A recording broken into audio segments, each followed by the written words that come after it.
hogaamiyaha ugu sarreeya ee Iiraan Cali Khamenei ayaa la sheegay in lagu diray weeraro isku dubaridan oo ay fuliyeen Mareykanka iyo Israa'iil. Marka Khamenei meesha ka baxo, su'aasha taagan waxay noqonaysaa yaa noqon doona hogaamiyaha xiga ee Iiraan. Khamenei wuxuu xukumayay Iiraan ku dhawaad 37 sano tan iyo 1989.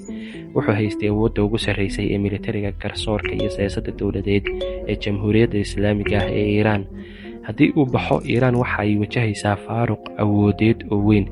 Sida uu qabo dastuurka Iiraan, golaha khubarada Assembly of Experts oo ka kooban ku dhawaad 88 wadaad ayaa dooranaya hogaamiye sare oo cusub.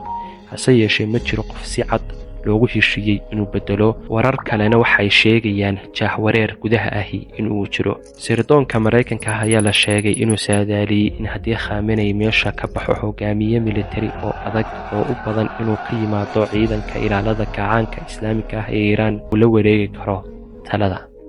dhanka kale, ciidamada Mareykanka ee gobolka iyo Israa'iil ayaa weli ku jira xeegan sare kadib markii ciidanka ilaalada kacaanka Islaamiga ah ee Iiraan ay ku dhawaaqeen aargoosi, iyagoo sheegay inay bilaabi doonaan howlgallo weerar oo aad u daran oo ka dhan ah bartilmaameedyada Mareykanka iyo Israa'iil.